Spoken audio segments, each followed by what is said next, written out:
This is perfect for the Golden State Warriors. A quad signing of veteran NBA players that could not come at a better time, as we are just less than a month away from the start of the 2025-2026 NBA season. What's going on, everybody? I'm Houston Bo. You're watching Warriors Digest. Thank you guys so much for the support on the recent videos. We are so close to tip-off October 21st against the Lakers for a monumental season upcoming, and 4 signings that we're hearing about now that are going to be finalized in the next couple of days before training camp kicks off that have me absolutely amped. We're at that time of the offseason where I'm watching highlights from previous years. I'm watching the 2022 finals. I'm watching first-round playoffs against the Rockets last year. I'm watching Game 7 where Buddy Hield put on an absolute torch fest, hitting that 3 ball from half court at the end of the half to send us into the second half with momentum. It gets me so amped because I'm reminded of what the potential of this team was last season. But then when you look about what these potential signings could be heading into next season, this upcoming season, which, as I said, is so close to being here, gets me even more excited. And before we get into all those signings, especially Seth Curry, the opportunity to put an iconic brother NBA duo together on the same team, I want to remind you guys to hit that subscribe button. Around 2/3 of you guys are not subscribed. It's really simple. If you enjoy watching the videos, hit that subscribe button. It helps us out, and it also allows you guys to never miss out on a video. Go down below, hit the subscribe button, ring the bell to turn on notifications to make sure you never miss out on anything. So, this came out from Mark Stein, and Mark Stein, massive reporter.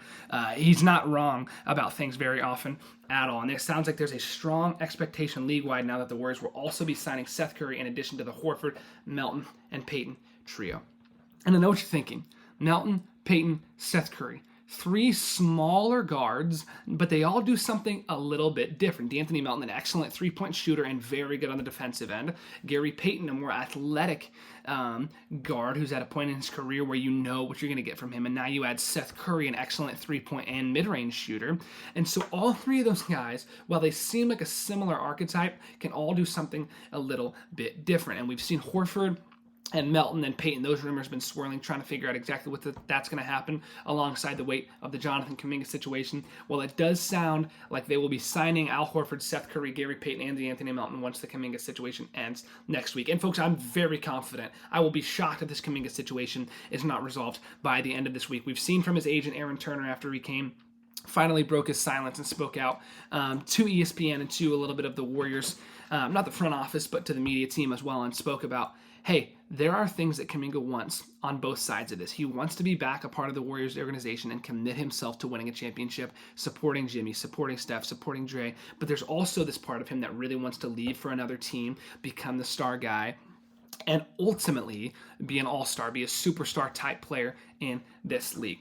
But now you see that these signings are starting to come. And I think from Jonathan Kuminga's situation, you have to be thinking to yourself, man, we got a lot of talent on this team, and I know as much as Jonathan Kuminga wants to be a star player, I also know he wants to be a winner. So it's important for him to understand when he's looking at the structure and the build of this roster as we get closer to tip-off on the 21st.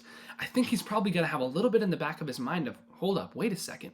This roster is really starting to develop into a point where, yes, minutes might be stripped a tiny little bit, but I do think that if the Warriors can find a way, even with all these other contracts, to get him onto the team, I'm a little bit concerned about his ability to sign for a little bit less, especially because he wants that player option in the 3rd year so bad.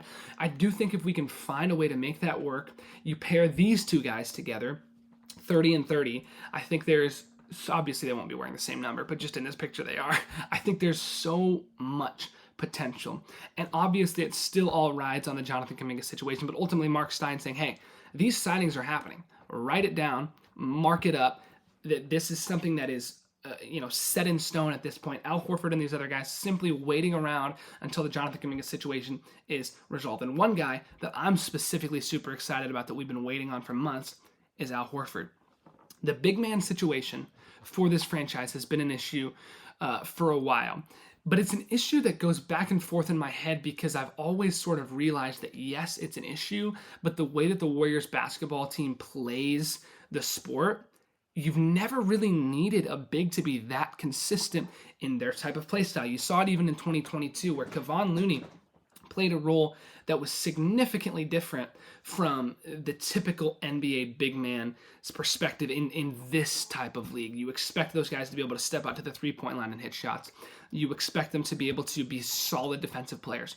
Kevon Looney is an old-style absolute bruiser in the paint who's going to get you a heck of a lot of rebounds and do his best to play solid defensive basketball.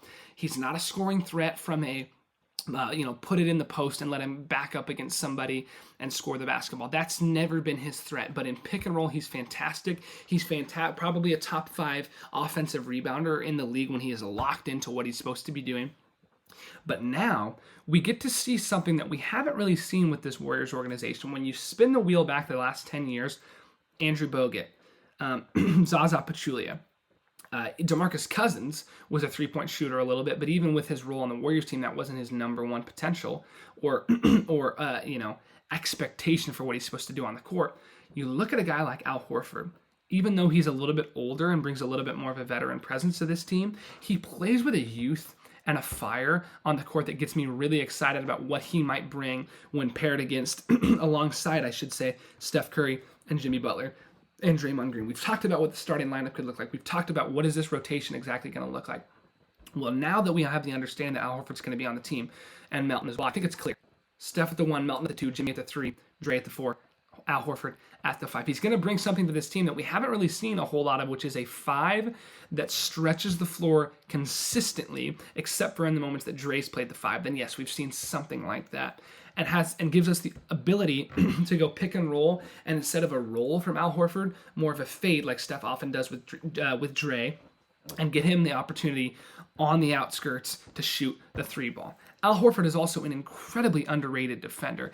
Even at his age, he's very athletic. He's not going to jump out of the building, but from a sturdy, stout, defensive big man presence in the paint, Al Horford is exactly what this team could use. We saw it in the finals. The Warriors often struggled inside the paint when playing against a guy like Al Horford. Now, obviously, there was Robert Williams and other guys in the paint that made that an issue as well, but I do think Al Horford brings a different style to this team, and I also think it's perfect because Quinten Post totally models his game around the way that Al Horford plays basketball. So I think giving Quinten the opportunity to play underneath Al Horford and Dre will allow him to develop into a player that is exactly the type of big man that we want to have for the future, because Quinten Post showed flashes throughout the second half of last season that you watched and you thought, okay, this is a legitimate 7-foot NBA big man. He's got the opportunity to grow into something similar to what Al Horford has been throughout his career, and that's what gets me excited. And I look at this from a development stage, and I think, okay, Seth Curry gets to play behind his brother. Seth Curry's at a point where he's not really going to be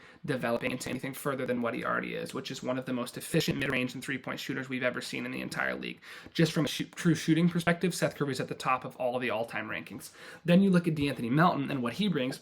We saw it earlier in last season before he went down with the injury.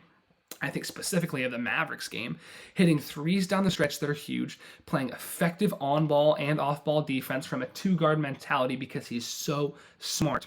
And then you look at, of course, the addition of Al Horford and then bringing Gary Payton back. Gary Payton is a guy that people completely underestimate what he does for this basketball team based on his ability to bring the locker room together. It feels like 90% of the fun media room posts that the Golden State Warriors have made over the last several years is just Gary Payton being absolutely ridiculous on and off the floor. He brings smiles. He brings an energy to the team that is important to have in the locker room. And I remember going into the beginning of last season when we started out 12-3. You had Lindy Waters hit that game winner in the preseason, and everybody was going crazy and celebrating. You had Buddy Hield and all that he brought from a joy perspective to the team. You, of course, had Jimmy Butler once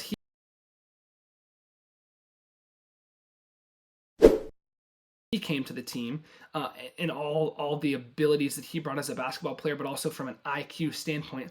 And now I look at these additions. I look at Seth Curry, I look at Gary, I look at Al Horford, I look at DeAnthony Melton. The age of that group, I couldn't even tell you what it is, but I can tell you it's not young. You're not looking at an average of 22 years old from those signings. You're looking at veterans who are going to come into this team and make an immediate impact. I'm not entirely sure exactly what Seth Curry's role is going to be. I'm not entirely sure that once DeAnthony Melton comes back and maybe Kuminga re-signs, if Gary Payton's minutes are going to drop significantly. I'm not sure how much we're going to want to play Al Horford, but I do think once you have Quinten Post to back him up, things open up there as well. Trayce Jackson-Davis, what does he look like? He's been the starting 5-man for us at times, and it's gone really well.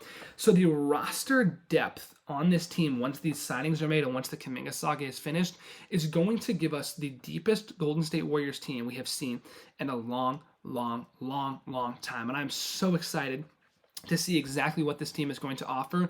And are you guys interested in a potential roster breakdown to look exactly at what this team is going to look like once we get all these signings made, and trying to figure out, hey, if Steve wants to go a 10 to 12 man roster, that's deep because we have the ability to do that. We saw that last year. Or is he going to narrow it down? Is Moses Moody's minutes going to get cut? Is Brandin Podziemski going to have less minutes because of the other signings? What exactly is all that going to look like? Well, I can confirm for you that even though I'm not in my home space right now, I will be over the next couple of days. Whether I'm here, whether I'm on the plane, whether I'm on the road, whether I'm back home, we will continue to bring you guys the updates, the news, and all the signings that will be coming over the next week. So make sure to hit that subscribe button, go down below, turn on notifications to ensure that you never miss out on a video and you get the news when it drops, like we will guys be bringing it to you guys. I'll be Houston, but you guys have been the fans. Thank you so much for tuning in. These signings have me amped. I'm probably going to hit stop recording on this and go watch more Warriors highlights and get me excited for the beginning of the 2025-2026 NBA season. Just about 27, 28 days away. Man, it's going to be a fun one. Thanks so much for tuning in, guys, and we'll catch you in the next one. Peace, and as always, go Dubs.